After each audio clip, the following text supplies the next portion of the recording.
আসসালামু আলাইকুম। Trend Bangla news থেকে আপনাদের সাথে আছি আমি মিম। ফুটবল বিশ্বের অন্যতম আকর্ষণীয় ও রোমাঞ্চকর এক অধ্যায় নিয়ে হাজির হয়েছে আপনাদের সামনে। ক্লাব ফুটবলের চিরপ্রতিদ্বন্দ্বী দুই পরাশক্তি রিয়াল মাদ্রিদ ও বার্সেলোনা।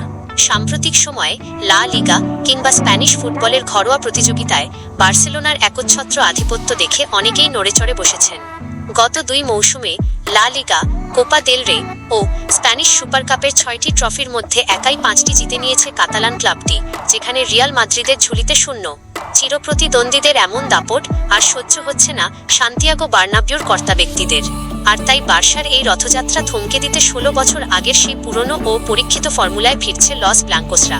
স্প্যানিশ সংবাদ মাধ্যম এএস এর এক চাঞ্চল্যকর বিশ্লেষণে উঠে এসেছে এক অবাক করা তথ্য। বর্তমান পরিস্থিতি এতটাই কাকতালীয়ভাবে 2010 সালের সঙ্গে মিলে যাচ্ছে যে এটিকে নিছক সমাপতন বলার কোনো সুযোগ নেই। ঠিক যেমনটা ঘটেছিল 16 বছর আগে, সেবারও বার্সেলোনার খেলোয়াড়দের আধিক্য থাকা দল নিয়ে বিশ্বকাপ জিতেছিল স্পেন। পেপ গার্দিওলার অধীনে তখন ইউরোপের সেরা ছন্দে থাকা বার্সেলোনা এবং লিওনেল মেসির জাদুকরী নৈপুণ্যে এক অপ্রতিরোধ্য শক্তি হয়ে উঠেছিল। সেই আধিপত্য গুঁড়িয়ে দিতেই তৎকালীন Real president Florentino Perez inter Milan থেকে জাদুকর কোচ জোসে মরিনিওকে সান্তিয়াগো বার্নাবুতে উড়িয়ে এনেছিলেন। দলবদলের বাজারে করেছিলেন অবিশ্বাস্য বড় বিনিয়োগ। আজকের প্রেক্ষাপটও ঠিক তেমনি। সময়ের স্রোতে ঘুরে ফিরে আবারও সেই পুরনো দৃশ্যপট। মরিনিওকে আবারও রিয়ালের ডাগআউটে ফিরিয়ে আনা হয়েছে, আর তার হাতে এক অপরাজেয় দল তুলে দিতে দলবদলের বাজারে রীতিমতো টাকার বস্তা নিয়ে নেমে পড়েছে ক্লাবটি। ইতিমধ্যে স্কোয়াডে যোগ দিয়েছেন মার্ক কুকুরেয়া, ডেঞ্জেল ডামফ্রিস, ইব্রাহিমা কোনাতে ও বের্নার্দো সিলভার মতো তারকারা। চেলসি থেকে কুকুরেয়াকে আনতে 6 কোটি ইউরো এবং ইন্টার মিলান থেকে ডামফ্রিসকে আনতে 2 কোটি ইউরো খরচ করেছে রিয়াল। অন্যদিকে কোনাতে ও বের্নার্দো সিলভা ক্লাব দুটির সঙ্গে চুক্তি শেষের পর ফ্রি এজেন্টে নাম লিখিয়েছেন মাদ্রিদে। তবে রিয়ালের দলবদলের এই মহাযজ্ঞ এখানেই শেষ হচ্ছে না।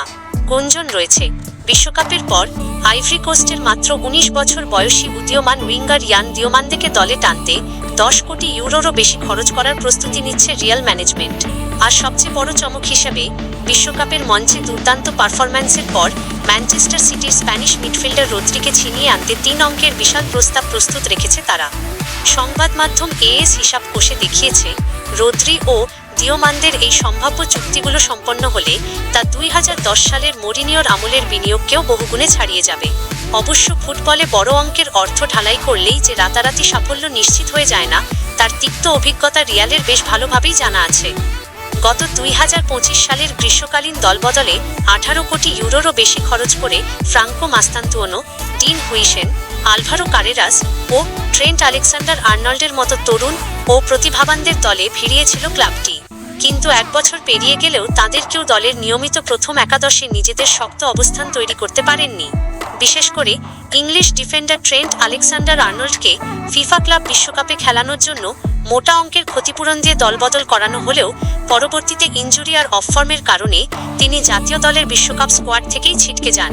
বিশ্লেষকরা তাই মনে করছেন, রিয়ালের এই এবারের বিনিয়োগ কেবল স্কোয়াড ভারী করার তাগিদে নয়, বরং অতীতের ভুল ত্রুটি শুধরে আরও শক্তিশালী ও আক্রমণাত্মক এক নতুন সাম্রাজ্য গড়ার মরিয়া প্রচেষ্টা। ইতিহাসের পাতায় চোখ রাখলে দেখা যায় 2010 সালের সেই বিগ বাজেট প্রজেক্ট কিন্তু রাতারাতি সুফল দেয়নি।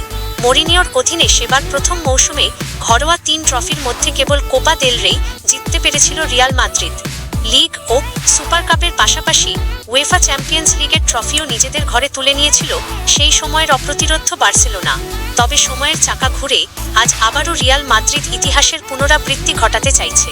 নতুন কোচ, নতুন তারকা ফুটবলার আর মেগা বাজেটের এই দলবদলের লড়াইয়ে শেষ পর্যন্ত কার হাসি চওড়া হয়, বার্সেলোনার দাপট টিকে থাকে নাকি রিয়ালের এই 16 বছর আগের ফর্মুলা সফল হয়, সেটাই এখন দেখার বিষয়।